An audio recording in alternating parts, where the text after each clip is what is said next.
Good evening and welcome to the December edition of Curriculum Connection. I'm Medford's Curriculum Director, Laura Lundy. Tonight, we'll begin with the analogy of a three-legged stool. When all three legs are securely fastened, the stool can stand by itself and even withstand weight. However, when you take away one leg, the stool becomes unstable. Now let's assign each leg of the stool a name. Leg 1, reading. Leg 2, math. Leg 3, behavior. A child needs to be proficient in all three of these legs in order to be successful. Take one leg away and the stool is no longer able to stand on its own. The same is true for students. Even though a child might have the capacity to do well in math and reading, if there are behavior issues, a student will struggle. The three-legged stool illustrates the main legs of RTI, or Response to Intervention, a system required to be implemented by all Wisconsin schools by next December. Tonight, we will focus on what the Medford and Stetsonville elementary schools have been using to address the behavior leg of RTI. Last year, elementary staff implemented the research-based approach to behavior called PBIS, or Positive Behavioral Interventions and Support. Elementary guidance counselor Sue Aranta explains the main pieces of PBIS. There's several pieces. One of the pieces is that we can't assume that kids know what good behavior is. So we plan on teaching it and reteaching it. We try to catch students being good, so to speak, by giving individual shields. And then when our big shield is filled, we have school-wide or community celebrations. And they can be as simple as popcorn party, wear your pajamas all day. Students may not know the name PBIS, but they do know how the system is helping them be more successful in the classroom setting. How do you get your name on one of the big shields out there?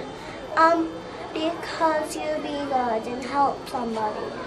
When we were going out for recess once, I helped Lorian put on her glove. And I needed help zipping my jacket, so Jessica helped me.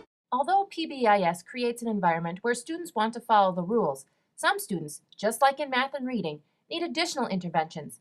PBIS internal coach Shelley Waller explains the next step. And then also we've been doing some check-in, check-out with students, and we've seen a big difference in their behavior. It just gives them an additional person to check in with, so they are getting another positive contact throughout the day. And then we monitor their behavior, and then they check back in at the end of the day and see how they've done through the day. And we've seen students that have had some troubles with different types of behaviors or not caring about school so much. We've seen a big turnaround with those students, and they're doing very well on that system. Mrs. Waller helps me with being good, and Mrs. E helps us with troubles with our group, the group thing that we keep on fighting with each other, like friendship.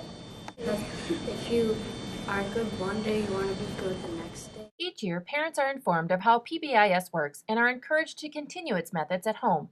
One first-grade parent says his son is doing very well at school because of the steps of PBIS, and that when his son receives a shield, he's all smiles. Smiles. It gives him a goal to shoot for. He's rewarded for it. And they have other different programs that go along with that. Like they have for my son the check-in, check-out program, which he earns so many points per day, and it's worked out really well. Each day now he meets his daily goals. Third-grade teacher Lisa Jiskra says that PBIS is different than other programs because it takes a proactive approach to discipline problems. Before there was a discipline issue, we dealt with it after the issue, and it was more punitive, trying to correct their behavior. Now we're doing more proactive things where we are making sure they understand exactly what they're supposed to be doing and what they aren't supposed to be doing. And we do work on correcting misbehavior, but it's in a much more positive way. There's a lot of reteaching instead of disciplining, reteaching what the expectations are, making sure everything's clear so they know what to do. And then we're rewarding good behavior. Well, we had a student last year we worked with all year, had some fairly large issues to deal with.